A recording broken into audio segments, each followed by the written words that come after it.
So at this time, you're balancing your corporate job, your entrepreneurial endeavor, which is fitness at the time, and you're growing on social media. So people are like, you're like talking to people and you're like motivating people. So what was it like for you to be balancing these three different worlds? It wasn't that hard because I think all my life I was balancing. It was if you really think about it, from kid it was school, football, business. I was trying to go back to when I was a little kid, like 7 years old. It was always football, school, and then Games? playing the game or something. Like it was always like a three thing. So I know that you'll agree, enjoying myself while I work is the vibe that I'm trying to be on. So I want to invite you guys to Sidebar ATL here in Atlanta, Georgia. Sidebar, on top of the good food and live music, they have 3 different experiences. That means you can join me in the garden room, in the gold room if you want to try the top of the line hookah, and they also have the dungeon where I hear what happens in the dungeon stays in the dungeon. So it's the perfect mix. If you're here on business or you want to blow off some steam after work, you can meet me at Sidebar ATL so that you can have a little bit of dinner and then turn up afterwards if that's your jam. So check us out, 79 Poplar Street here in downtown Atlanta, or you can call 678-800-0741. Let's get it, work and play at the same time, right? All right, y'all. Hey, listen, welcome to another episode of the Work and Play podcast. I'm your host, Ariel, and today we got Mr. Keyson Dingle here today. Yes, thank you. Thanks for having me. Cool. And thank you for being here. Your energy is always super cool every time I see you. Like, just real, like no fluff, just cut to it. Really, really cool dude. Thank you. Yeah, so on the Work and Play podcast, we talk about self-actualization, life transitions, and of course, career transitions. And one of the cool things about it is you are in your process of like getting acclimated to Atlanta. Oh yeah, big Atlanta. PA. Yeah, PA. What's that been like?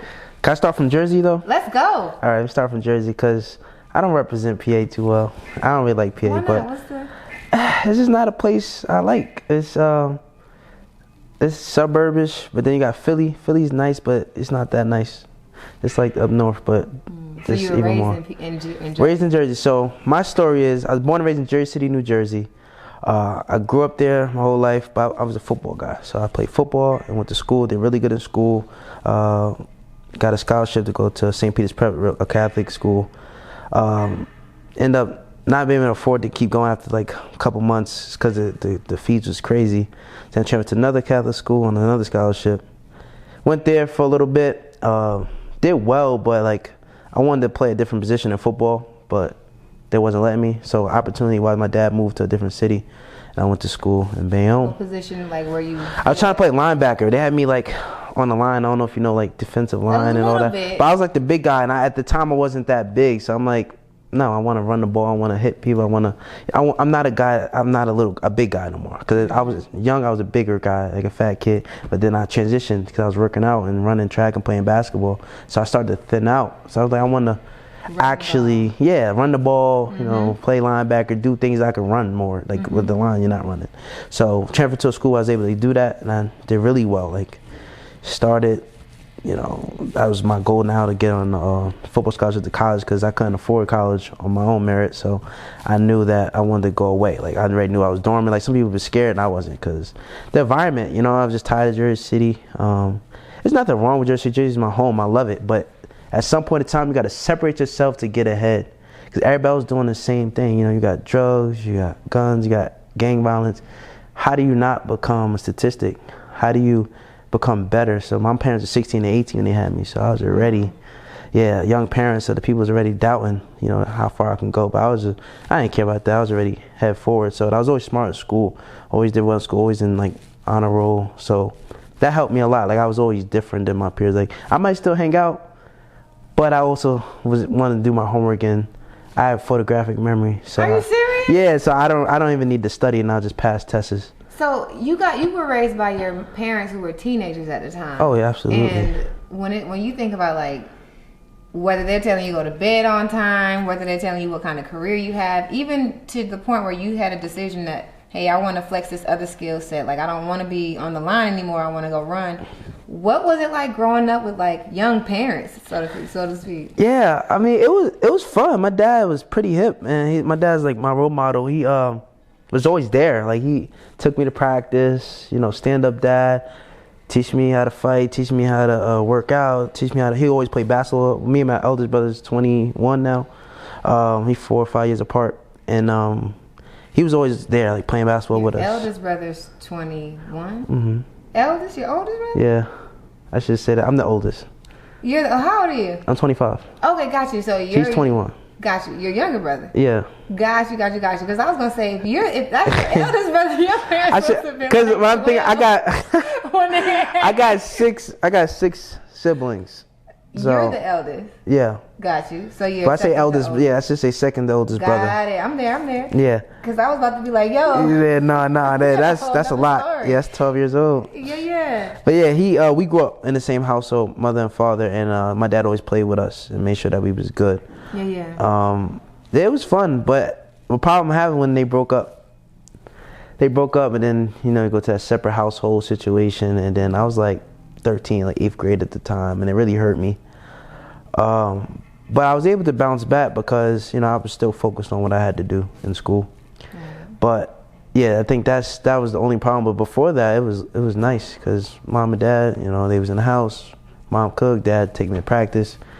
Real regular life, and I was always good in school. So. And you said you were at a Catholic school. So here in Atlanta, like Catholic school is expensive, just like private school, so to speak. Yeah. Was that like private school for you? Exactly. Yeah. So I was in this program called New Jersey Seeds programs for like underprivileged kids, the smart underprivileged kids that was talented, and they give out scholarships. So like I was looking to go to boarding school, like all over Jersey, PA, some even North Carolina. But like, was that your decision or your parents? To get into the boarding school? Yeah. Oh, it was just part of the program. Like it was the one thing we didn't know. Like I was just really smart, so they put me in this program where I can actually like have these opportunities. So like they introduced us to everything. Like we had classes on Saturday, like 8 to 4. I had to compete against like 1,000 kids, and then we only cut down to 100 to actually get the opportunity to get the scholarships.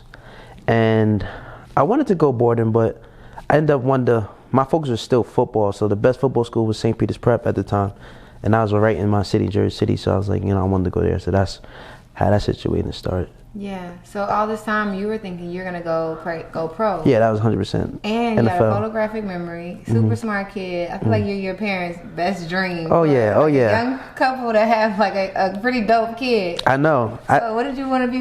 Go ahead. What were you gonna say? No, I would say I think that's all I wanted to do was make millions playing football. I mean that's the only difference since I started at 7 years old. So like every day, like I never missed a practice. I never skipped a year of football. Never got injured, thank God. Yeah. Like I never broke a bone, broke like nothing. Like all through my career. Yeah. So and you're a big guy, so it makes sense that you would have gone straight through. So like, what was the turning point for you to decide like I'm not going into football? I was going all the way till 2017. What? Yeah, I was a college star. I feel like I started off for 4 years. Since a freshman, sophomore, junior, senior, and I got an opportunity to go play in the bowl game, Senior Bowl in Florida. Did really well. Talked to the Los Angeles Rams. What college did you go to? Cheney University. It's a Where's Division that? II school in Pennsylvania. Okay, got you. So you went to college in Pennsylvania, and you said you were talking to Cheney University? No, talking to the Rams. Yeah, I talked to they liked me in practice. They liked me in the game. They came and told me they want to interview me. And so I was talking to one of the scouts. I didn't know the NFL interviewed kids. Yeah, I mean, I was at a bowl game, so it was like the top players in about the nation. So they was scouting you. Yeah, they was interested. So like we had to it was almost like an auction, right? So we had to have our shirts off and walk through so they could see our bodies and see how long our reach is. It was pretty cool. I had the Packers there, like all the teams. So it was really dope experience, and that was great because I was talking to the Rams and they told me they was going to draft me in 2018. Like I really thought I was going. They was like, get an agent, make sure you keep working out. Like we really like you. We wouldn't be talking to you if we didn't like you. And they never called. And that was really it. I mean, I tried out for the CFL, Canadian Football League. It's like the second best league. I tried out. They didn't call me there. Got another tryout for the Arena Football League. I did well, but COVID happened in 2020, and they didn't. They shut down completely. Like they ran out of funds or something. What does preparation look like for those type? Like, did you know that, like, were you aware of the process? Like, if an NFL team reaches out to you, that they have the conversations, what to say, like, how much, like, what type of preparation is needed, and how much did you prepare for that moment? I always like to talk, so I really didn't prepare, but I always watch NFL Network, so like we all watch like the interviews of the rookies and stuff like that. Like, oh, they ask them crazy questions, stuff like that. They did ask me like a little weird question, like, do you have a girlfriend? Like, what would you do on a Friday night? Do you go out? Like, stuff like, they did ask me that. So like, I was already prepped for that by watching the NFL Network and what rookies did in the past. Yeah. So I'm like, yeah, I know how I would answer that question. Yeah, exactly. And I told them, like, I don't really party much anyway. So, you know, that was a good answer. I was like, you know, I just stay in the house, you know, relax, work out, study, stuff like that. So for me, you know, I was already prepared in that way. But I think just visual. Some people, I guess they go into interviews, you know, not knowing what to say. That's just, I feel like you don't want it that bad. If you say something dumb, obviously, you know, that's another reason you're not going to get picked up. So like, you want to make sure that you at least speak proper to get the opportunity you need to play. So you said that you didn't really party a lot at the time, but like when you're thinking like from 7 to pretty much 21, 22, you're focused on becoming a football player. And I can actually understand why the NFL would ask that question about girls, because I feel like that's what we hear all the time. Like, the public sees about, like, football players doing all this stuff. Throw away millions. So it's like they're investing millions. It's like any business. You got to ask the proper questions to make sure that your investment isn't being wasted. Yeah. So what was your work ethic like growing up from 7 to that point?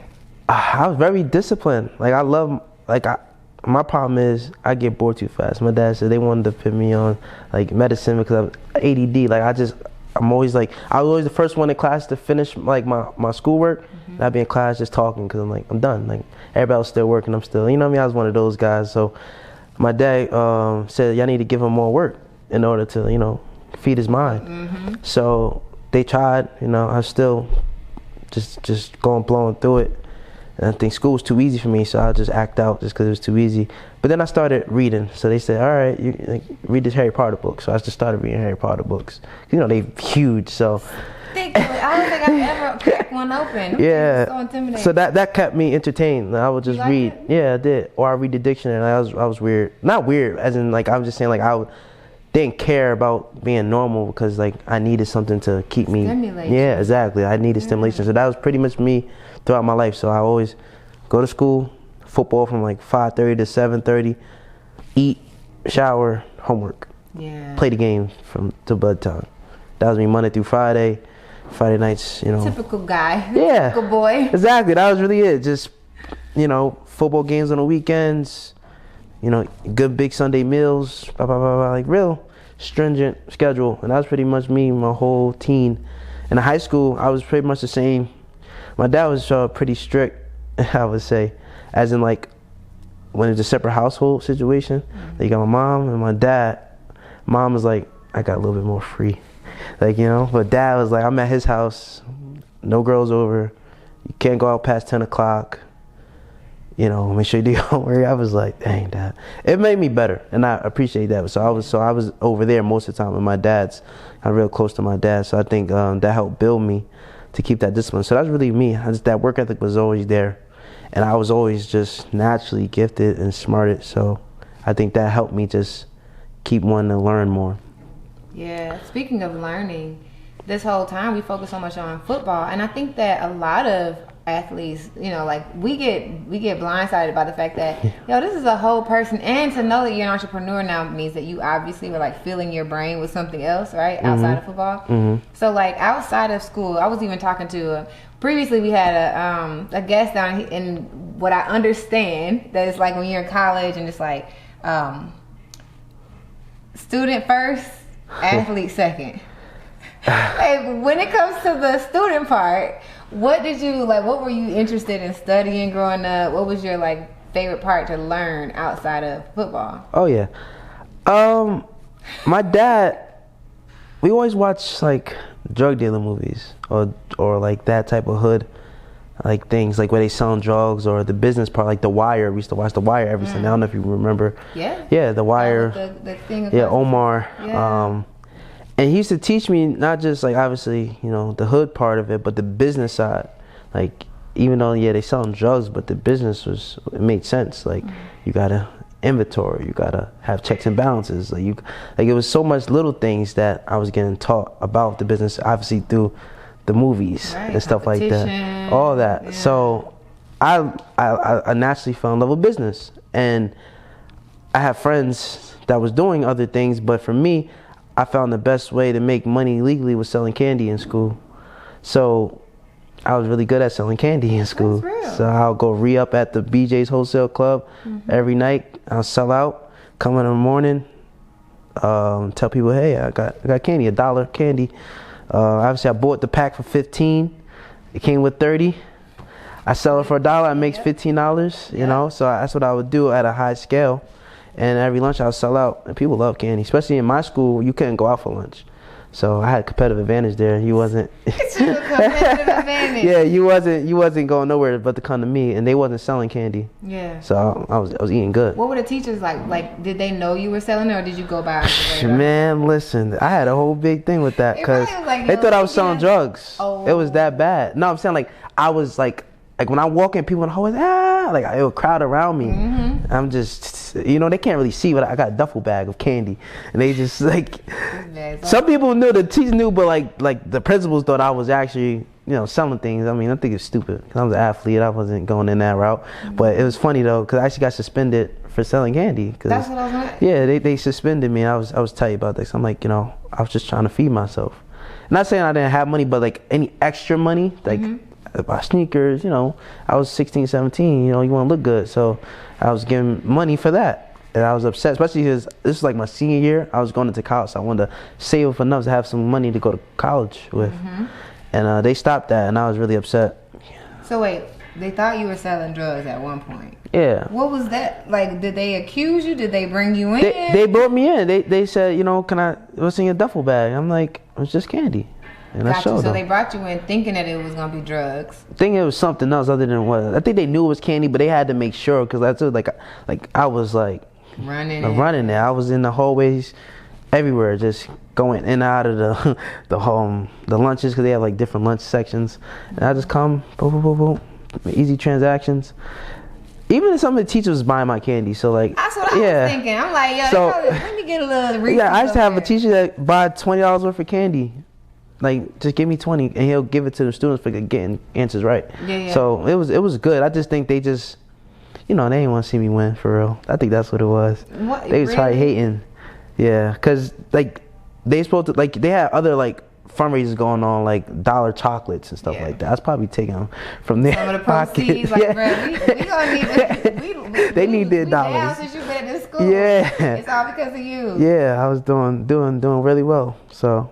I don't know. So that's probably like the first time that entrepreneurial bug showed up. Did your parents want you to become an entrepreneur? Or I guess I feel like at this time you guys are focused on the NFL. Yeah. Were your parents 9-to-5ers or? Yeah, 9-to-5ers. No, they never did entrepreneurship. I mean, I still had young parents, so they knew what it was, but they wasn't doing it. Just doing. I mean, if anything, my dad had 2 jobs at one point, but nothing entrepreneur-wise. I just think, like all my friends is like, so I went to school in Bayonne, they went to school in Jersey City, like when they split, all my Jersey City friends are selling candy, but everybody in Jersey City is a hustler. Everybody's an entrepreneur. Everybody's selling candy. So I was like one of a kind on this side of town, so I had another competitive advantage. Everybody was scared to sell candy or do that, like go re-up at night, go to BJ's.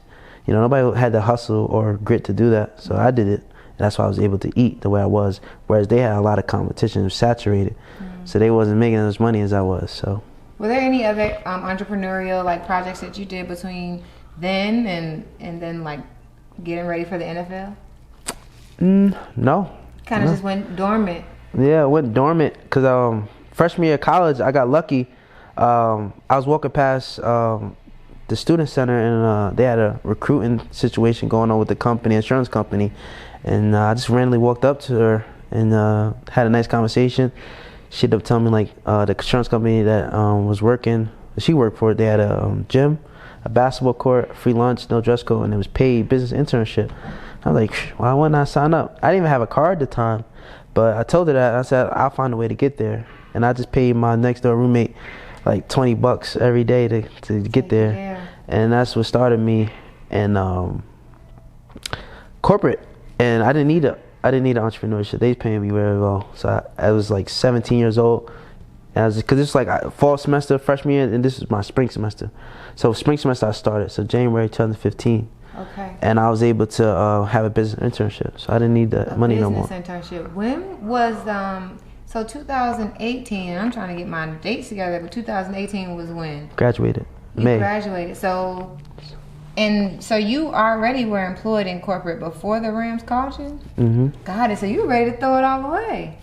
Yeah, in a way, I was secure to my backup plan for sure. When it comes to like the plan B, how much time did you spend like, you know, fixing that plan B versus like putting work in to go to the NFL? I think it worked hand in hand, especially with me, because the internship I had was 9 to 5 hours. Mm-hmm. But in school, in college, it's not like high school, like you have a curriculum or a class every hour. So it was time in between. And instead of like sitting around, you know, not doing nothing, playing the game, yeah, I would take that time, say I had class from 8 to 10. I would go from the internship from 10 to 1 and then come back for a 2 o'clock class. Got it. Like I was like, I told you I need something to do. So yeah, so I need every hour accounted for. Mm-hmm. And that's what I would do. I'd work like Monday, Wednesday, Friday, 9 to 2. And sometimes even in college, like, you might have a whole full schedule Tuesday, Thursday, but Monday, Wednesday, you might have 2 classes. So like those days I'll have like 5-hour shifts, 6-hour shifts. Mm. And that's when I was able to get that internship. So it never really affected football. It was basically like I was in school, but I was in like corporate school, business school. Yeah, learning how to work it. And then I'm sure in hindsight, when we get into it, you learned a lot even from being employed. Oh yeah. And I think that separated me a lot. Like even so, I had not only, I was a freshman in college. It was perfect. I had business like courses, mm-hmm. but I was actually doing actual corporate business during the day as well, and then football at night. So then, like after like class, I would just go straight to practice and stuff and lift and stuff. Or I lift in the morning before class and then go to practice. So you have been balancing football and business the entire time. Football, business, and school. Yeah. All the time. So when it came to, you said it so like smooth, like the Rams never called me back. But like, what was it like when you were up, you know, at the running for like a position on the Rams and they didn't call you? I was hurt, cause like now like that $1 million dream that just it vanished. I was hurt because, you know, working corporate, we all know we ain't gonna get paid $1 million. So especially like, you know, if you're not the CEO, it's gonna take a long time to get there. So I was like, dang, like what else? How? That's just like how it's doing, because I want to picture a life of riches, you know what I mean? Yeah. Not like check to check 9 to 5. There's nothing wrong with that, but I'm just saying like I already was NFL money, you know what I mean? You see the cars, you see the jewelry. Yeah. So that was already my, you know, I wasn't like, oh, let me I want a Honda Civic, I just want, you know, a nice little one single family house. Like nah, I was always aiming for the big. Yeah. So you got to readjust. Now you're like, dang, okay. And I told you I tried out for other football leagues, and I'm like, you know, 2020 really did. I think it cut my dream for me because COVID hit, and I was like, they're not going to want me. I was 23 at the time, and I was still young, because you know, but still, I think I just knew that it wasn't it. When you say you cut your dream, right? Mm-hmm. What was the dream? Because was it like the money that was like the biggest part of it? Was it the football lifestyle? Like what was the dream? The dream was football. So like I had a full ride scholarship to college, mm-hmm. and technically I didn't have to play football because I was also like in the honor program. So I didn't have to play football if I didn't want to. So basically I was playing for free. Okay. Obviously the dream was to get to NFL. So like I had a lot of friends that was on the same scholarship, but they just stopped playing football because they know, oh, I don't have to play football and I'll still keep my scholarship. I was playing because I knew I love football. Like even to this day, I still do like mixed martial arts because I just love I just love to be active right. So mm-hmm. I love football. So it was the dream of football, but I knew the money come with it. You know, like okay. I know it comes with it. Yeah, so I would play football for free, but I know what comes with that lifestyle, which is great. But now, like if somebody say, "Oh, you want to go play full-fledged football for no money?" I wouldn't do it. Just business-wise, it just doesn't make sense. So your values changed. My values definitely changed. When you think about like in hindsight, what your values were at the time, you know, given your family, you know, having a 2-parent household until you didn't, right? You said 13. Yep. and then also like kind of just being really disciplined at the time, being a young kid, just focusing on the things that you're supposed to. What do you think the values were that were instilled in you before this shift happened? I think just my dad always told me, I never forget, when I was 7 years old, he said, this is my first day of practice. I was horrible. It was tryouts. I did really bad. Like I couldn't catch. I couldn't do nothing. And he's like, it's okay if you don't want to play football. Like, I still support you. Like, you don't gotta play this sport. I said, nah, Dad, I want to keep playing. And I think that example just showed me as a kid, I always just wanted to just be better. So the discipline, just trying to do something better, like the self-improvement, I think was what kept me going. And I think that's something he instilled in me, like, just keep going, just keep getting better. Like I don't care if you're not the best, just keep trying.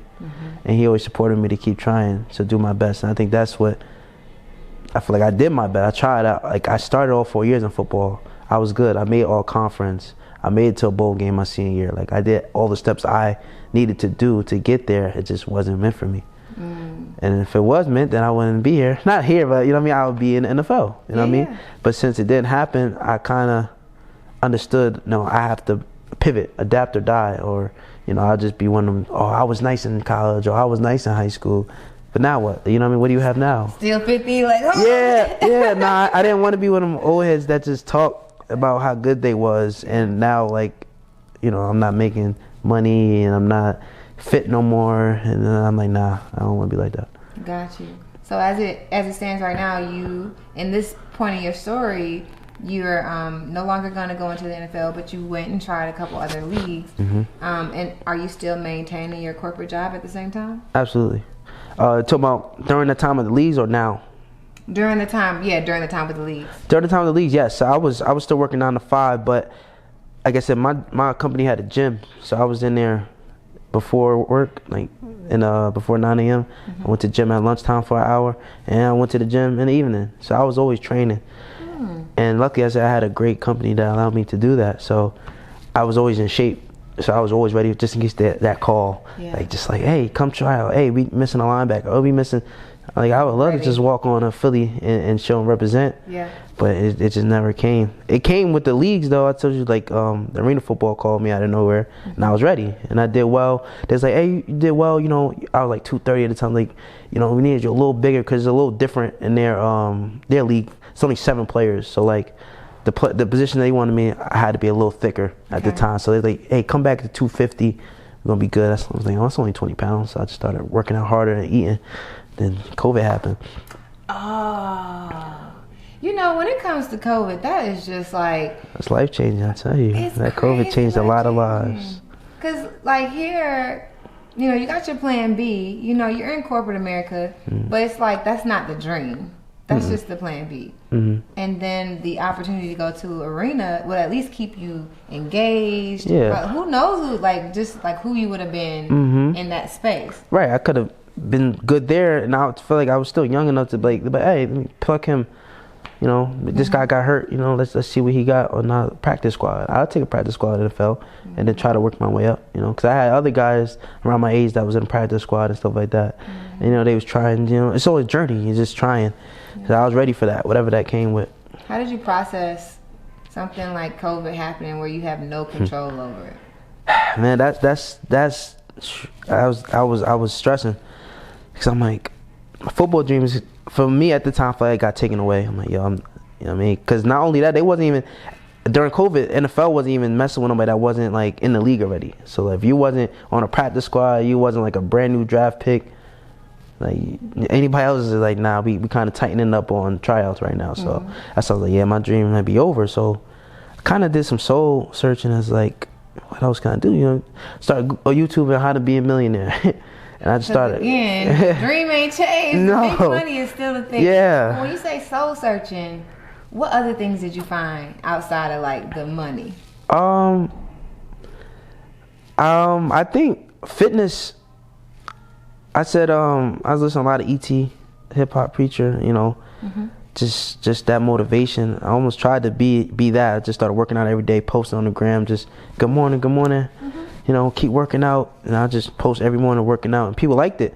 And I started seeing my body change and transformation. And I'm like, maybe I can sell this. So I created like a little workout course, and then it didn't make that much sales, but I sold some. And then I was like, maybe I could be one of the trainer guys on YouTube. So I think I fell in love more with fitness and changing my body, and trying to, just be the best person I could be with that. Yeah. I think so. That soul searched.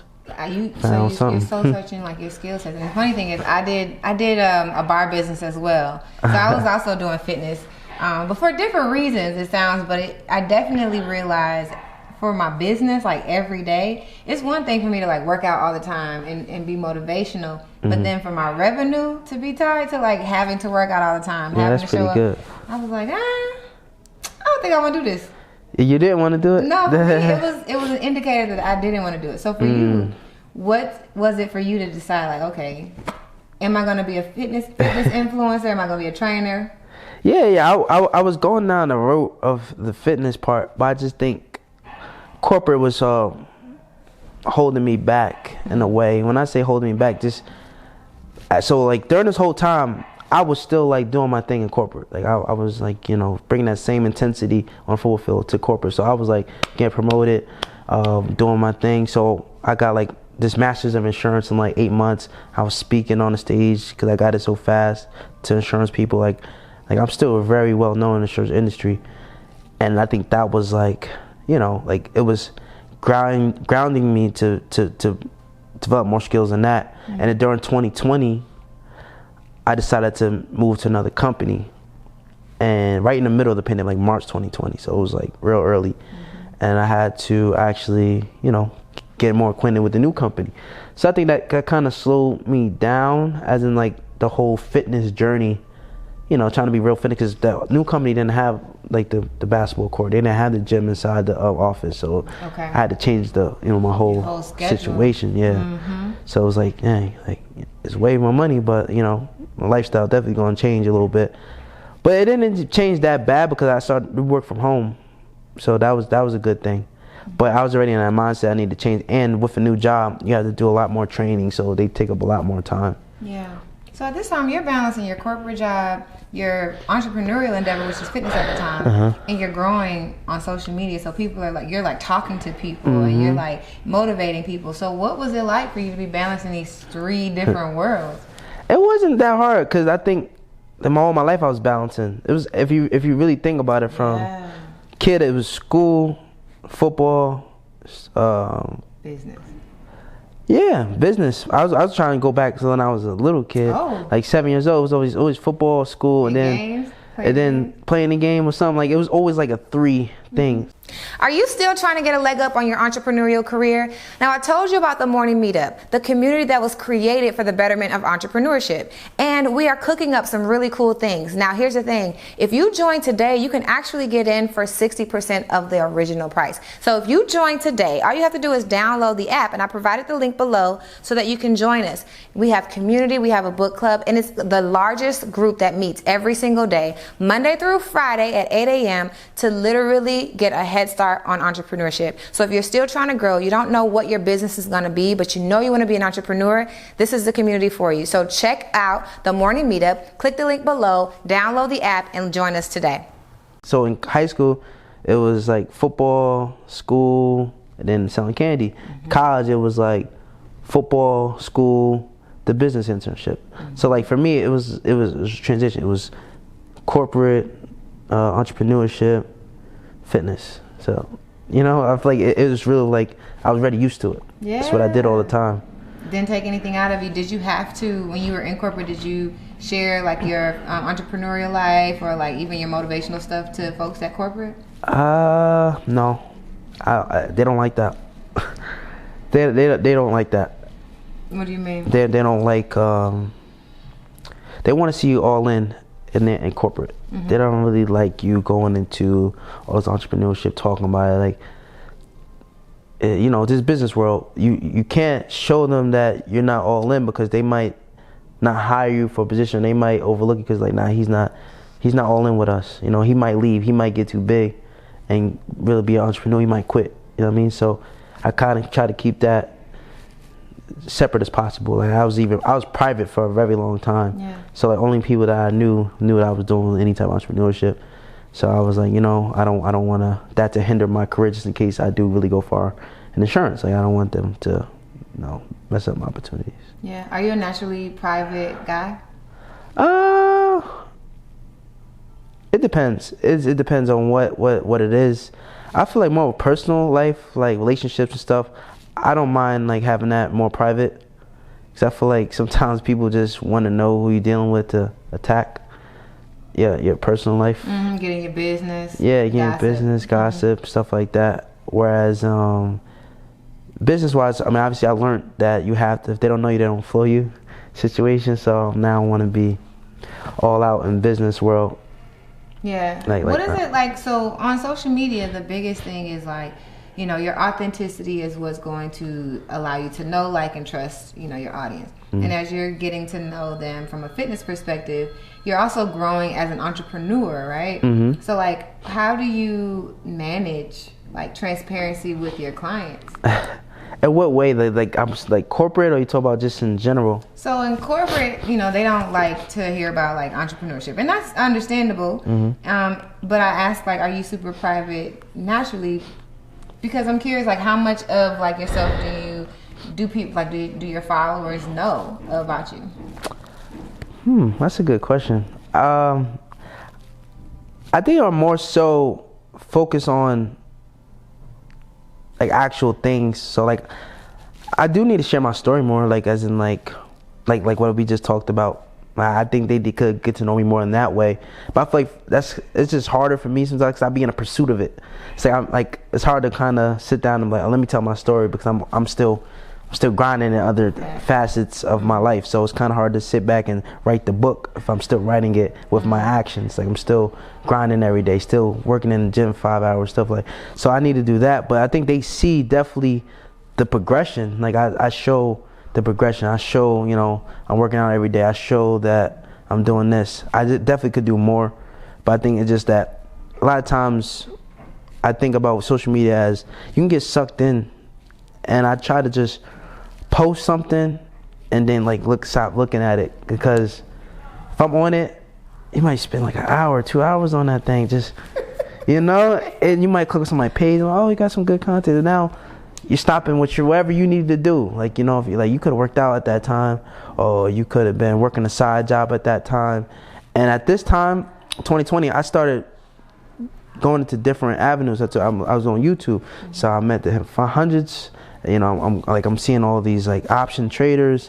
I'm learning side hustle, so I started like even driving for DoorDash. Mm-hmm. So I'm like I'm starting to utilize my time more instead of just, all right, I'm just a 9-to-5 dude. I need to figure out how to make money in other ways. Yeah. So it was kind of hard to actually tell my story at the time. I guess that goes back to, do I share? So no, not really. That's real. We did talk a little bit about your story before we hit play, and I think that we could go down a rabbit hole, honestly, especially now you're here in Atlanta. We were just talking about the differences for those who weren't a part of the conversation. We were talking about the differences between like being raised in the North and being raised in the South, and I think it's actually really interesting to hear like some of the parts of your life that make you who you are. Yeah. So like when it comes to your story that you don't get a chance to share, what is that you feel like contributes to who I am, who you are as Keyson? Yeah, I think like the fact that I had young parents didn't come from money. So like I was always hungry.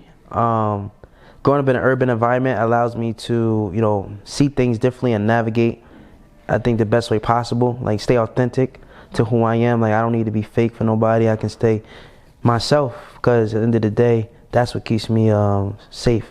That's what keeps me successful. Staying to myself. Like, and where I'm from, kind of being in everybody's face or doing things could, put you in a bad situation. Whereas if you stay to yourself, you stay busy, you can actually be successful, because you're not, under somebody's wing. You're not, getting bamboozled to do things, and now you're in trouble. So staying busy, helps me stay focused on my life and not focus on what everybody else doing, because that'll get you hurt where I'm from. Yeah. Speaking of which, I think that navigating and being around people is a little bit different. Whereas in the north, it might be a little bit more like cutthroat. Yeah, right? exactly. Whereas being down here, I think that Southern hospitality is a real thing. For sure people is. Invite you into their space. Yeah. What has that transition been like for you? It's really good. Luckily, I think it opened me up when I was moved to PA for school when I dormed, and I noticed how nicer people was than in New Jersey. And I'm like, all right, it's pretty cool to actually build communities and build friendships. And not that we have friendships up north, but like really just real like tight. Cause in dorms, like y'all live here, like this is a real community, like no parents, nothing. Yeah. So you start to bond differently and look at people differently, different experiences. So that opened me up more. And then coming to the South, as I've been here since October, but like it's been all love. Luckily I'm recession proof, so I've been incorporated into a community already out here. So I've been in different factions, different groups, and I was able to connect really easily because of that. So how did you find Recession Proof? Yeah, Recession Proof came from the internet search you did on say YouTube. You were looking at the traders on YouTube. Yeah, I was looking, and then Hemp 500 just, I don't know how, it just popped on my screen. I don't know. When you click enough YouTube, it kind of just throws some things at you. Yeah. And they threw like one of his like credits talks, and I was like, huh? And then like he had the chains, he had the cars, and he was speaking real credit, financial literacy. Talk about people like me, they come from where credit cards, like I've been had a credit card in college, but I'm like, emergency. Like I wasn't gonna spend this thing because I don't want to be in debt and all that. And he was showing different ways to actually use the credit card, how to make money from the credit card. And I'm like, wow. Like I actually had a job, and I was always paying my bill on time. So I had a 700 credit score for the longest, but I didn't know what to do with it. I was just having it just to say I have it. Maybe I get a house one day, but you know what I'm saying. But that was it. Like I had it for a house.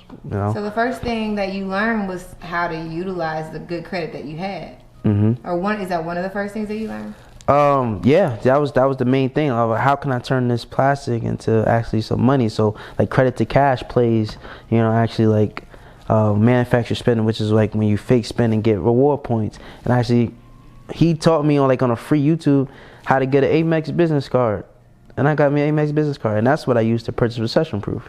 Really? Yeah, they gave me like $12,000. I'm like, oh, 0% APR for like 12 months. I was like, yeah, I'm gonna get this money back. Got it. Yeah. So what was the first thing that you learned that changed your mindset from one, being in New Jersey, being a tougher kid, focusing on your threes, your games, football and school, to now being an adult, you focusing on corporate, you got your fitness business, and you're following, right? Like yeah. So now, shoot, I didn't got so much deep in with Recession Proof that Recession Proof is not just about credit, it's about everything. Like you learn everything. You got Airbnb, you got Turo, you got options. So I kind of started spreading my wings to everything. So like now it's 3, now it's 7. 7? Yeah, so now I got corporate, I got Airbnbs, I got 5 cars. Sheesh, Turo? I actually like this platform called Get Around. It's more passive than Turo. Turo, you got to drop off all that. I don't do no drop offs. I park my car. It's actually still in Philly, and I just leave them there, and people just rent it out by the hour. I made like $1,000 per car profit. It's like Zipcar. Yeah, exactly, like Zipcar. Okay. But it's called Get Around, and I love it. So I just, I just leave them up there, and they run. That's lit. Yeah, that's passive. That's really passive. Okay, so you said Turo, Airbnb, the car rental business, credit repair. That's like my biggest high ticket situation I got going on. Like I really scaled that because I'm part of Recession Proof, so they teach me everything, and I also did my own research and built upon that. So I got the credit repair. I'm actually doing mentorships now. Yep, I trade stock options and I sell digital courses. Is your phone always ringing? Always ringing.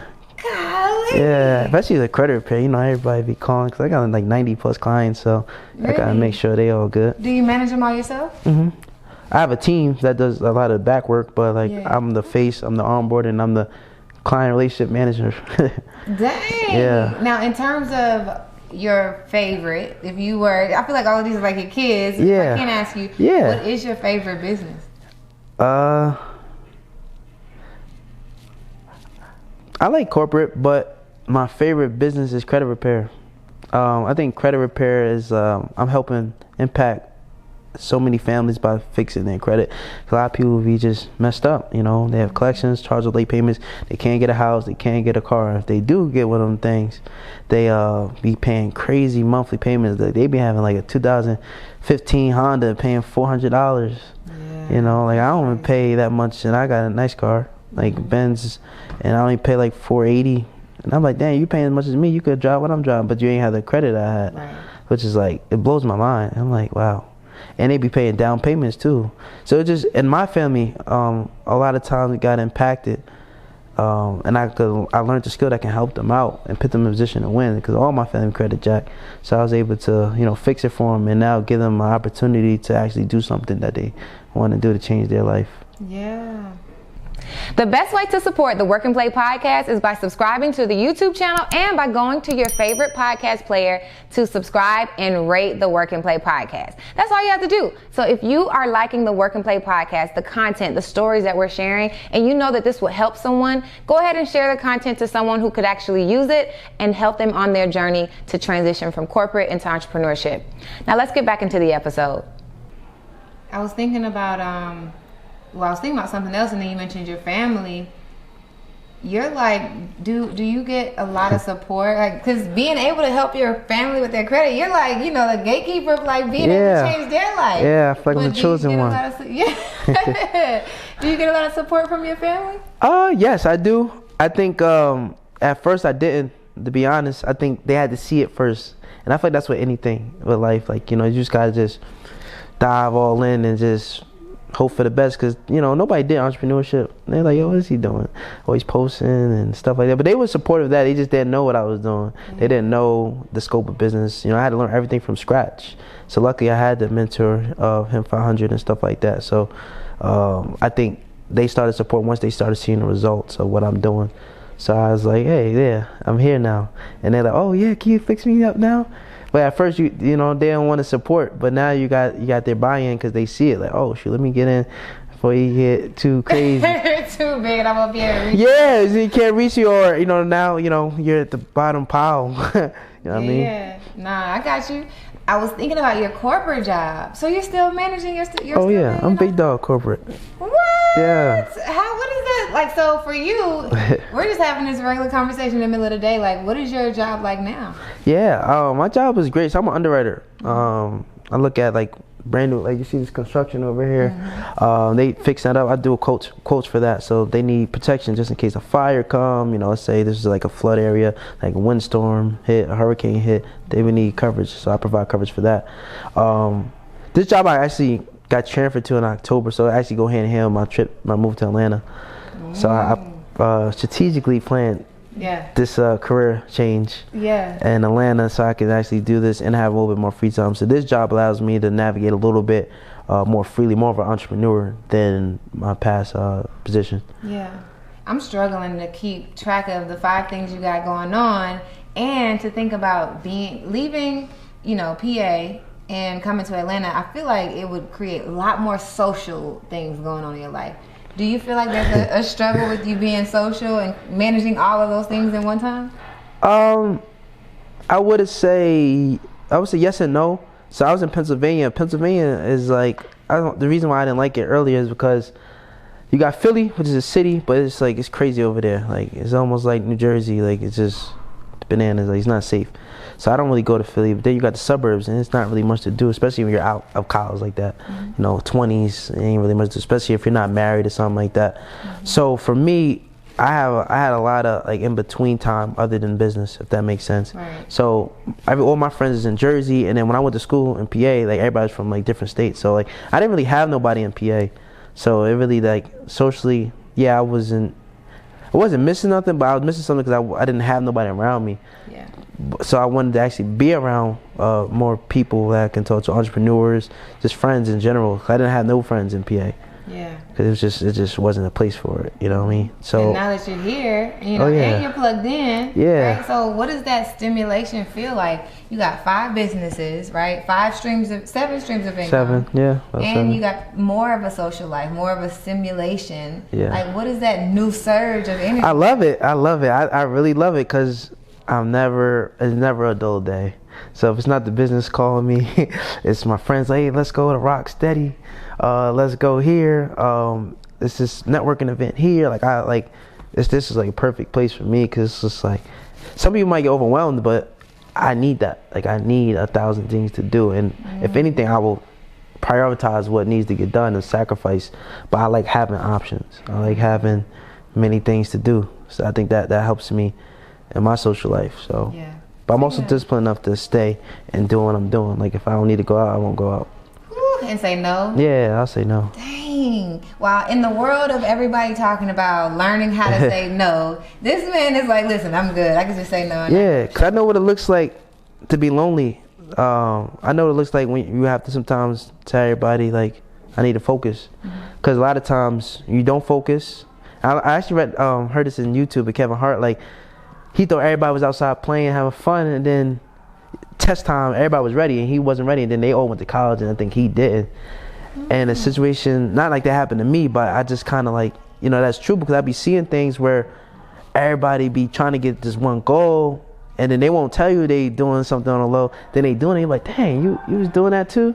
And then like you thought he was bull crapping, but he wasn't, and you bull crapping, they going to be successful, and you're not. That would make me really upset. Yeah. Because I'm very competitive, so I want to make sure I'm always 10 steps ahead of everybody. So I like that. I'd rather say no and make sure I'm good than to say no and then you beat me. So that's real. I think that's something I can even take from that, because oftentimes, like, I feel like I'm such a social butterfly. It honestly, sometimes it gives me energy, because if I go out and I have a really good conversation, I can come home and I can just work. And for some reason, I'm a battery like that. I like to be around people, but to hear that perspective of like you're thinking people out there missing something. I never feel like FOMO, but I do feel like drawn to things. Exactly. But for you to be like, nah, if you're not getting it, somebody else is out there really working. Yeah, and I'm saying, like I said, I mean, it's up north thing, but like people will deceive you as if they're not doing it, and then they'll do it. And you're like, hey, were you doing that? And you had me thinking you was doing something else. Now I'm tight, and now you like you trying to stunt on me or something like that. Like, nah, I can't have that. So I'll make sure I'm always good first, and then. If I have time, maybe I'll pop out or something like that. You spoke about priorities, and with all of the things, right? As your life is coming together, it's kind of like the perfect balance, right? Or I hate the word balance, but the perfect combination. Yeah, I like that. What would you say, like your like priorities when it comes to like dating and like being in the mix of building a life is for you right now?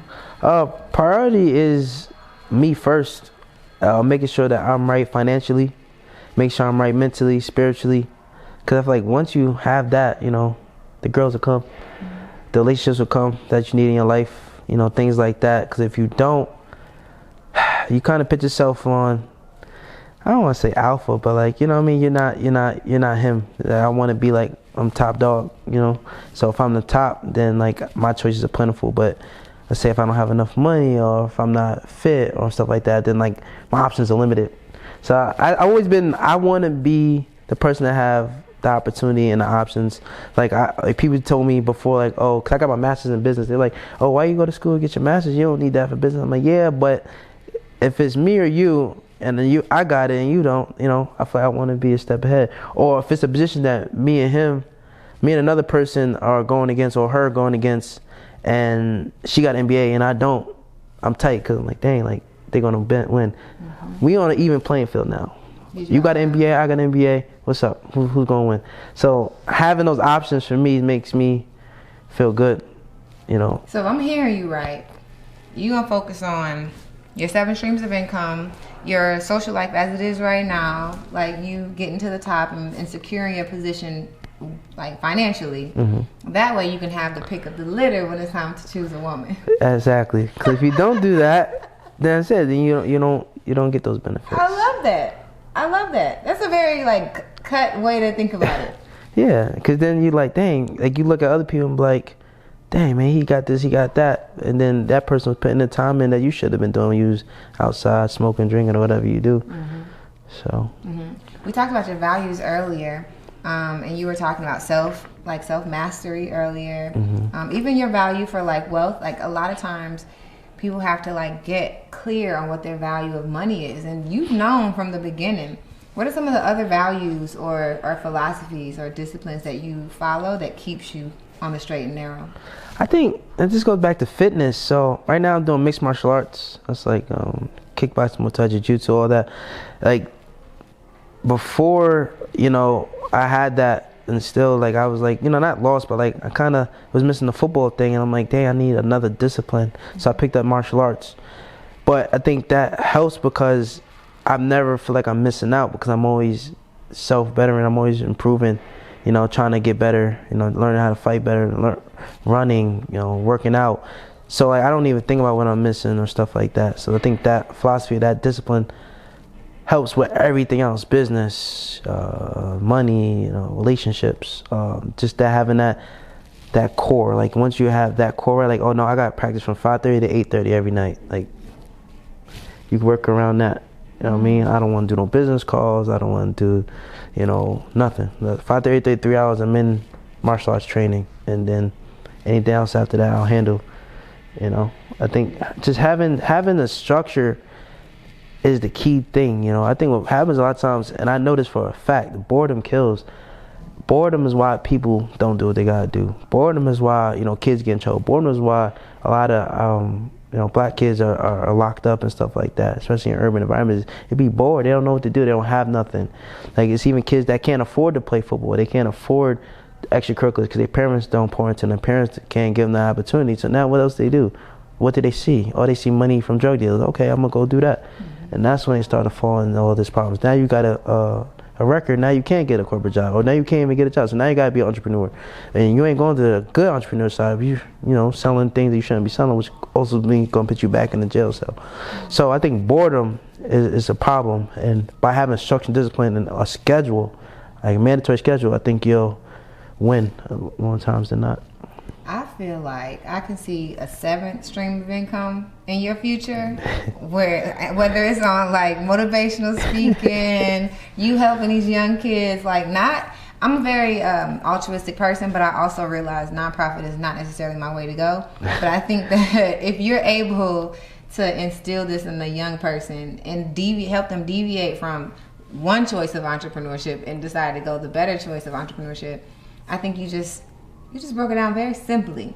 Like, boredom is the enemy. You know what I'm saying? That's it. And I know that for a fact. I do so much research on it. I'm like, why? Because I'm always a person that's asking 1,000 questions. I'm a real inquisitive person. Like, why? Like, why do people do that? Like, why would you do that?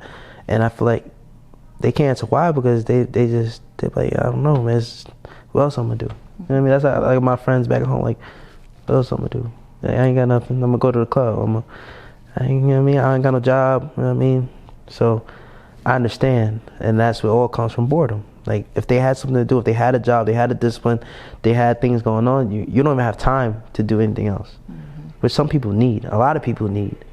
You know, you need a structure. You need to have practice. You need to have your gym time. You need to have something to keep you at bay so you could be successful. Yeah. How much time do you dedicate to dreaming? That's a good one. I don't know, because I don't never dedicate time to dreaming. I just have it. And I think maybe it comes from, like, I do watch a lot of movies. I watch a lot of movies or shows, like, always business. Like, I like Ozark, right? Like I just love the business part of things and, like, the growth. And I think that's where the dreaming comes from. When I'm watching these shows and I'm like, dang, like, because, you know, I know they be having a lot of money. So I'm like, one day I want to get there, you know, and just looking up different movies and shows to show me that. I think that's my part of dreaming.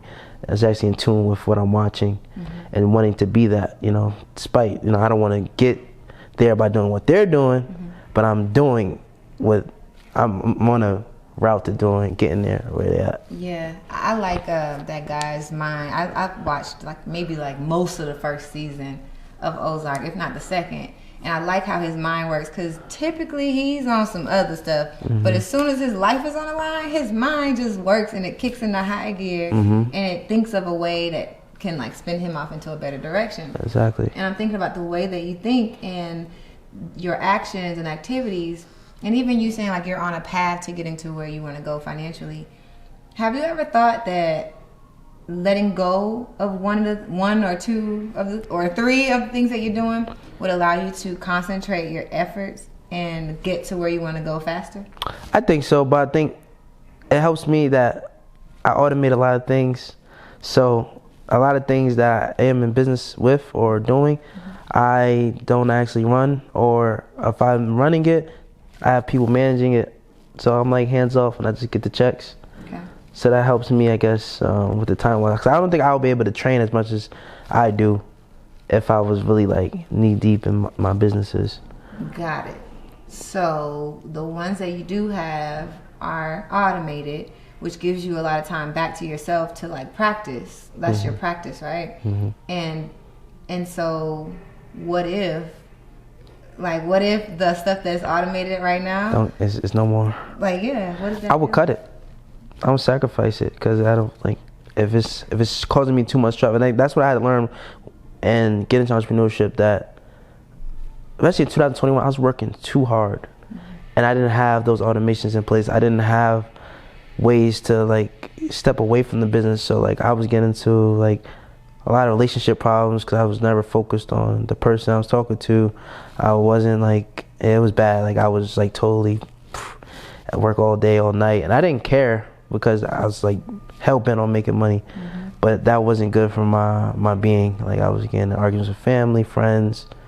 Yeah, so I think automated like work for me, automating my business helped me so much to have me that breath. I can do other things, but if I ever got back to that point where I was working OD, I would cut it, because my stress level was horrible, and it was getting me bigger. It was getting me upset. I wasn't happy, so I would just cut it at this point. Going back to that. Yeah, and that's actually real. You noticed like a lot of turmoil in 2021, which allowed you to say, hey, I need to automate some things, and that's what saved you to get back to good. You said your being.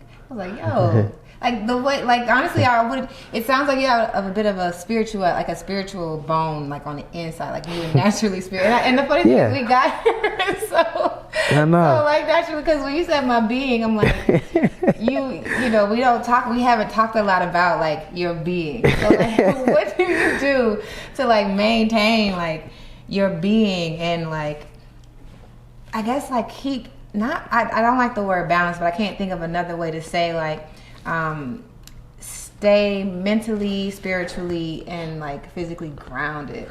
Yeah, so it's like I'm practicing this like new faith, and where I'm practicing Sabbath, and then I actually don't do no work on Saturday at all. Learning Bible studies, stuff like that. It gives me a sense of purpose other than the money, other than the success and all that outside stuff. It keeps me internally well, and I think helps me relaxed. Keeps me like, I know this earth is here temporarily. It gives me that secure, and I think that helps me just like all this is really nothing compared to what's we go into a higher place that's better, well, no stress, no evil, no agony. And I think that keeps me like, as long as I stay in that faith, this outside world can't hurt me. Yeah. So I think just that being and keep feeding that by just keep learning more about it has helped me so much in this little journey of mine so far. You said it gave you more purpose. And even your awareness to say something other than the money, right? Because someone could look at your story right now and be like, okay, this man he only cares about the money. Like the different pivots are like, okay, what can I do to make money now? What can I do to make money now? But in this space in your life, you say you're practicing this new faith, and you've gotten a new sense of purpose. How would you describe what that purpose feels like? It feels good. It feels like, at the end of the day, like I said before, we're going to somewhere, where this place, the evil, the arguments, the fights is not there. This place is just straight. Everything's good in a way. So I think that helps me have a purpose, so I can have something to look forward to. Like, I have something to live for now. Like, you know, if somebody, you know, needs something, I feel like, you know, I can help them, you know, naturally, you know, without nothing in return. I keep God at the focal point of my life, so I know I'm protected. I know, you know, whatever happens to me is meant to happen. And I think that's with me. I always try to control things, and like, I want to control the outcome. I want to control the outcome. But I just give everything to God, and, you know, whatever the outcome is, so the outcome going to be. Mm-hmm. So I think that helps me have so much, like, stress-free. Like, I'm like, you know, I'm so tunnel vision on, you know, God, and that helps open up doors. And because God is the main reason we're here. God is, you know, the reason why I can make money. God is the reason why I'm not blind. God is the reason why, you know, I'm not in a car accident. You know, all these little things that we take for granted every day. It's like, especially me, I've seen a lot of deaths in my life so far, and I'm just like, I'm here for a reason, and I'm going to enjoy it. And even when it's over, I have something to look forward to. That purpose just keeps me going and so happy and stress-free. Yeah. You said you would. Well, I was actually thinking, have you ever? This is random. All right, I'm with it. I like it. I like it. Have you ever had like a near-death experience or like a pregnancy scare where you was like, yo, what's going on? Yeah. I got shot at before. I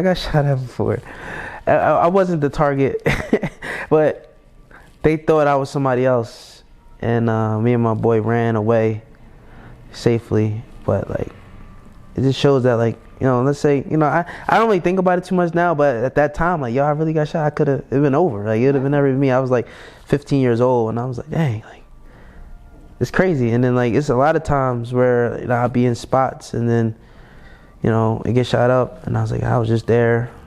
You know, I'm just like, I'm not saying always missing death, but it's like, you know, like, it's like away from me. It's like I'm protected in a way, like, you know. So I think for me, I just, it keeps me believing in God, and I know that I'm here for a big reason. That's why I feel like I'm the chosen one in my family. Like, I'm the only one that moved out of the state of New Jersey. Mm-hmm. I'm the only one that's in Atlanta or doing anything besides the normal 9 to 5, normal, you know, just check to check. Like, I'm really just out here as a pioneer trying to figure out life, and I feel like I'm doing a good job, but I know it's not me. I know it's God or something guiding me. Like, back to, like, guided. Like, I feel like I'm guided, because, like, I had no idea I was going to be in Atlanta 2 years ago. You'd ask me in Atlanta, I'd be like, I wish I could go there. Now I'm here. Like, you know what I mean? Yeah. Like, I'm here doing good, vibrant, feeling great. So that's what I said, I'm just guided.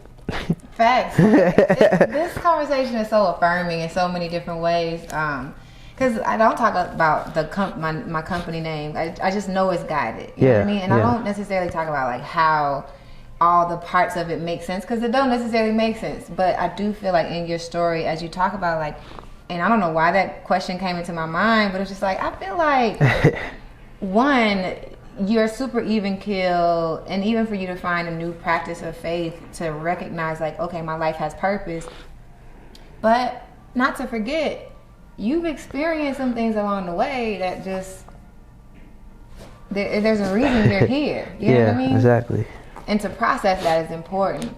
And to even share, like, going back to young people who are bored but also don't feel guided, like, that would actually be something to put together between, like, all the things that you've experienced up until this point, to you being able to stay disciplined and find a new practice and find a faith, but then also to be able to pour into, like, young people. Do you ever find, like, that's a desire in you to do that? It's crazy you brought that up, man. I'm always doing something, but I was a coach for 3 years. Really? Like, I just finished my last season this past 2021 in PA, but I coached 8th grade football, and we won 2 championships and lost in another championship, but we did really well. But I think the reason why for our success is that all the other coaches was, like, old, like 40, 50. I'm only, like, young guys, so, like, I was able to really connect and relate to the kids, and they really bonded from me just being my authentic self, and, you know, genuine, and actually teaching them, like, bro, I did this football thing, I did the college thing, like, y'all need to get some things together, and teaching them. Like, I feel like a lot of older gentlemen, they just like to yell at kids, and, like, teach them, show them, like, you know, why you don't do this, because this happens. Like, you know, like, I feel like just showing people why you don't do some things can make it make sense. Like, I remember one time this kid was posting like crazy stuff on social media. And like, listen, they asked me to talk to him. He's like, oh, you on social media, you check it out. So I told him, you know, you trying to get to a certain place in your career, right? You trying to go to college, like all that stuff counts. Like you see all the time with NFL people, they bring up all this old dirt. Like you don't want none of that to ever stop you from getting millions of dollars. And I broke that down to a way he can understand it. And he's like, yeah, and he just stopped like posting that type of content, you know, curses and all that. You know, I think that was really inspirational for me. That kid's doing really good right now in high school. I know he's definitely gonna go far. So like, if he does make it, he'll be like, yo, Coach Key told me, you know, this is why. But like those little things and changing kids' lives, I think was important for me, because I know how important it was for me as a kid and having those mentors. I always had like a special person that always like poured into me and taught me, because I was young and like wild, right? So I was just didn't care. I was bored all the time. I was just like, I needed something to do. But having people teach me and pour into me made me the person I am today. So I want to make sure I always give back to the kids, and especially help those that are in trouble that I can.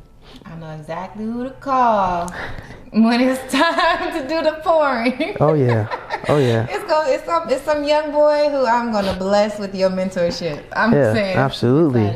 I would love to. That's amazing. Yeah, that's more so why I do the mentorship. Like it's not even for like, it's more for, I feel like younger people. I could do both, but like I feel like younger people they need it more. Sometimes older people, they feel like, I don't know, oh, he's young, he can't teach me nothing, which is wrong. That's not right way of thinking. But yeah, they might think like that. Where somebody younger, they're more receptive to what you're teaching. They can grow from that. So I think a lot of young people, you know, can learn a lot from me, just because I told you I've been through so much. Like, you want to talk about college? Let's talk. You want to talk about corporate? Let's talk. You want to talk about getting money? Let's talk. You know what I mean? So I can hit you with every genre. So, you know, I can't lose. Can't lose. Man, you talked about your mentors like pouring into you growing up. Like, who are the, you know, 2 or 3 top mentors that you had that like really shifted your mindset from young to now? I give you a good 3, right? So my dad, you know, I feel like he's been my mentor the whole way, because like he's been guiding me. But in how 8th grade during the Jersey Seeds program, I think my dad couldn't make it and my mom couldn't make it. So basically it was like a parent come down, because we stayed in like South Jersey for like 2 weeks as a boarding school. And I was really hurt that they couldn't make it. And like I was sad, like I was crying. Because everybody's parents are there. Imagine you're the only kid. Yeah. So I'm in the basketball court shooting, playing by myself. And then this mentor and advisor at the time, he just came and played with me. And that made me like, I don't know, change my like I was just so bitter at that time. It's like, yo, why me? Why don't my parents ain't come? Like, and then he, you know, he ain't had to come play with me. But he played with me. We played like an hour, 2 hours, and that really just changed my perspective. Like, it's nice people in the world, and that I don't have to always be like bitter or feeling salty. So that was one, and I feel like I need to tell him that to this day, because that's like, it was just that one little interaction. You probably don't even know how impactful that was, but that made me feel so good. Cause I was an expression of gratitude. Oh yeah, I was like, I'm like, why am I even here? Like, I was really tight, because I'm like, I'm doing all this good stuff and like nobody cares. That's what I felt. Like, so that was one. 2, I want to say in college I had this this mentor that he was a coach, and he always looked out for me. And he came later on, like my junior year, but he was the one that helped me get to the bowl game. He's the one like teaching me about, like, I was gonna put a fraternity, but I ended up didn't doing it. But he was actually teaching me things that were actually me just changing my character and discipline towards other things.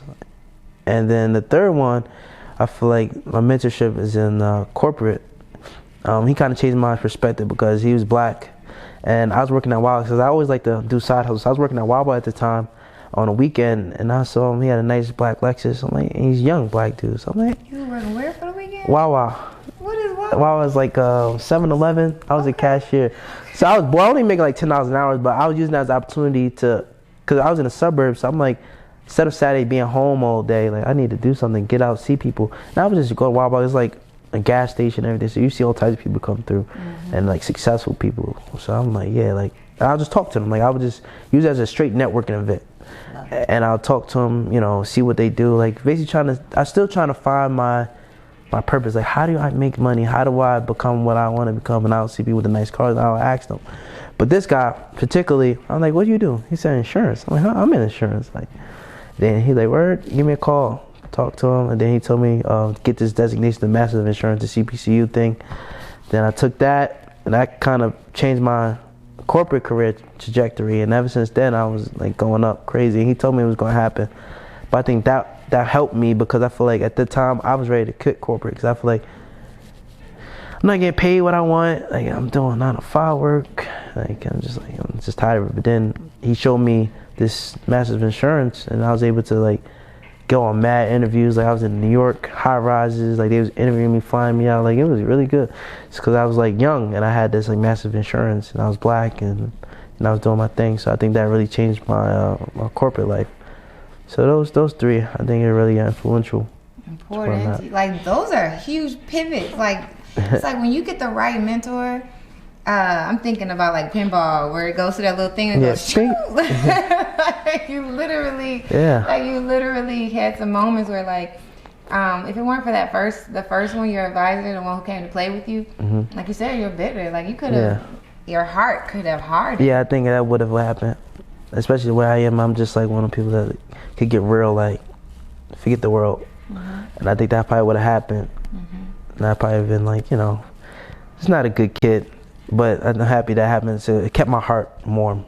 I think that's the best way to fit it. I'm glad. Because a lot of things happen to people, and nobody like console them or comfort them, and they get cold, and that's when these people become out to be, you know, killers or, you know, just people that just not nice. Absolutely. So. Absolutely, I'm grateful for that. Like just the person you are right now, sitting on this podcast. Yeah. To know, like you're such a like, you know, calm spirit. You know what I'm saying? Like, so to imagine you being any other than what you are. I know. I could imagine you like. Dang. Yeah, but it would be so easy to do that though. Like where I'm from, like it's just so easy to be like that. Everybody's like that. That's what I said. Like it's that grimy, like don't care about nobody. Like that's up north. Like it's not like that's real. Like yeah, your like best friend will set you up, like stuff like that, and it just be like, dang, like you know what I mean? It's scary. Yeah. So being here in Atlanta, fresh meat. What are some of the things that you know? I guess honestly and truly, what are some of the things that you look forward to? And then what's the biggest challenge that you foresee for yourself? Yeah, look forward to just keep doing what I'm doing. Keep being successful.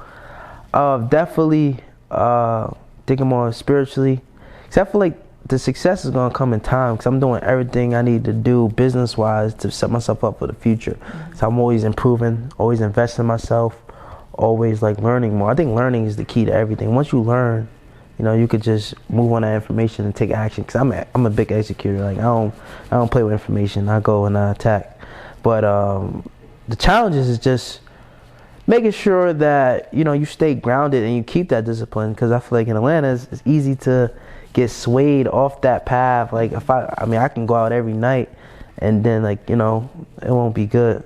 And I think just having the right people around you that are not going out every night, that's not, you know, smoking and drinking or, you know, any of that stuff that, you know, people could do in Atlanta. Like it's always something to do in that regard. So I think the challenge is just staying away from the negativity or things that are not aligned with where I'm trying to go. That's real.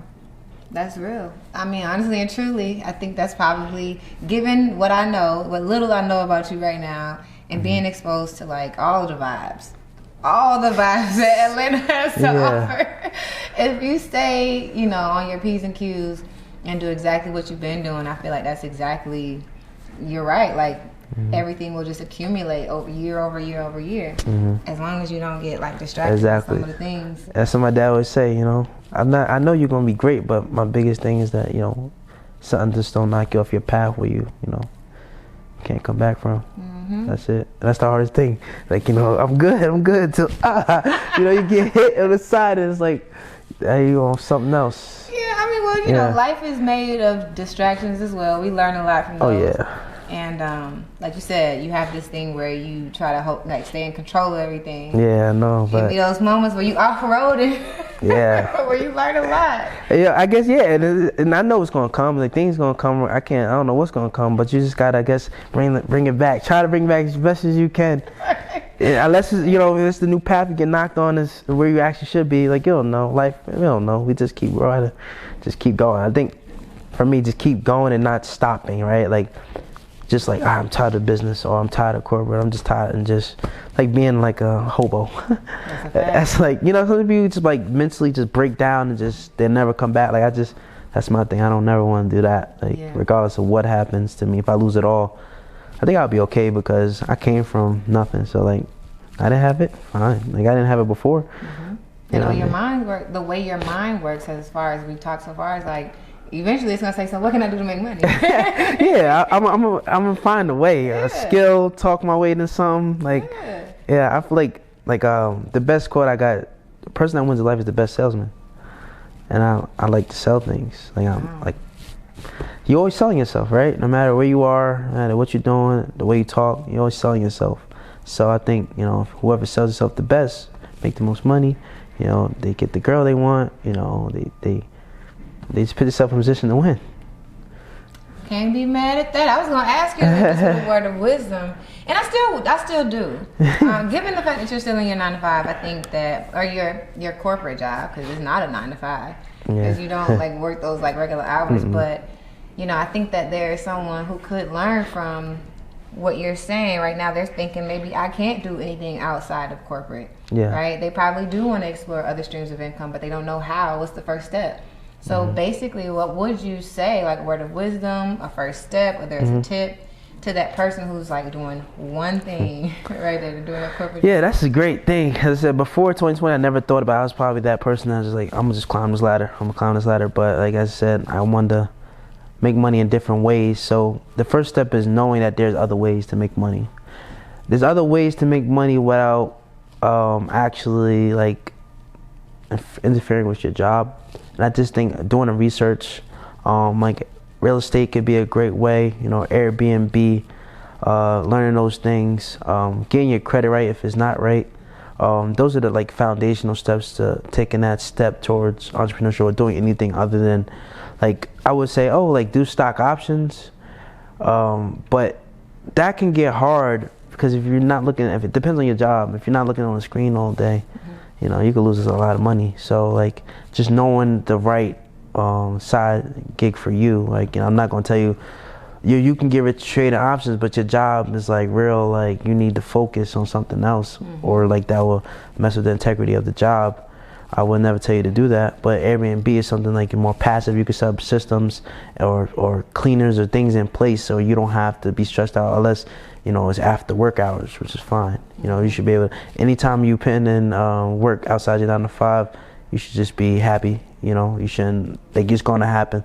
If you want to be successful, you got to put in more work than just a 9-to-5 anyway. So that's the first step, is getting the mindset right, preparing that you're going to have to work more hours than just 8, obviously. But having the foundational things, your credit, knowing what business you're going to get into that allows you to do that business. Because as I said, if you're doing a construction job, you can't do no trading, no options. But you probably could have some passive income come from Airbnb. You could probably have some passive income from car rental. Yes. You can do stuff like that. So things are not intensive. Like, I know a lot of people do like other things like drop shipping, like Amazon stuff. Like, I don't really know too much about that world, but I know, like, I'm not gonna be on the internet scouting all day. I can't do that. So I can't do that. So things I like to do is things that are technically I don't have to do outside 9-to-5. So like, talk about car rental business. Like, I can't really be like, I want to be the Toro king because I don't really have time if a guest want to drop the car for the middle of the day. I'm just not there, not available to pick up the car. You know what I'm saying? Then people come late. So now, like, my 9-to-5 ain't having that, or my corporate job ain't having that. So like, I know that's why I talk about get around, because it's better for me and my lifestyle. Whereas Toro probably wouldn't be, because that'll interfere with the integrity of your job. Now, your job look at you like where you was at. You got to answer questions that are hard to answer without telling them what you're doing. Now, let's go back to what I said. If you tell them what you do, you know what I mean? They look at you a different way. Yeah, I feel you. So just having the mindset of knowing what particular, I guess, extra job you're going to do and how does it interfere with your job. having the credit to basically scale those things and having the money outside your 9 to 5 to do it. Because a lot of times, you know, your paycheck might not allow you to have the extra money, but credit can extend you that money to actually get it back over time.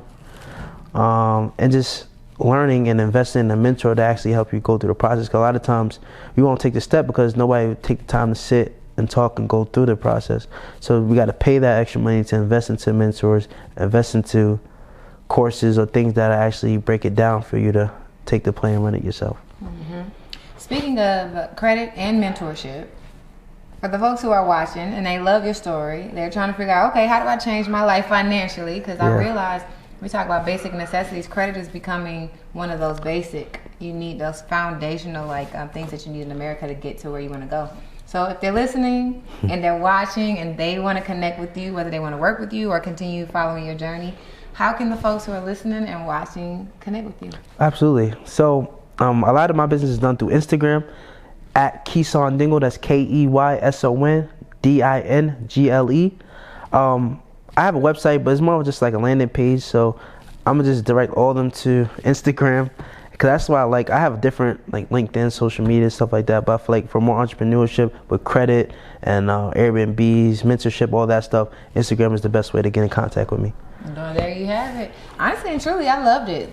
The story, the practical advice, having your side hustle, knowing that you can manage your 9 to 5 and do all these things and find purpose, right? Mm-hmm. Who knows what the next 5-10 years for you will look like? I know. I'm excited. Listen, we got the income. Yeah. Right? Now it's all about living your purpose, and I'm excited to see it. Oh, yeah. Yeah. Absolutely. Just stick around. You'll be around. You'll see the journey, and then, come back on this podcast and say, hey, we did it. Let's go. See you at the top. Well, in that case, thank y'all for watching. Thank you for listening. Thank you, finally, Keyson, for joining me. Appreciate it, and appreciate everyone for watching. Thank you. Absolutely. Peace out, guys.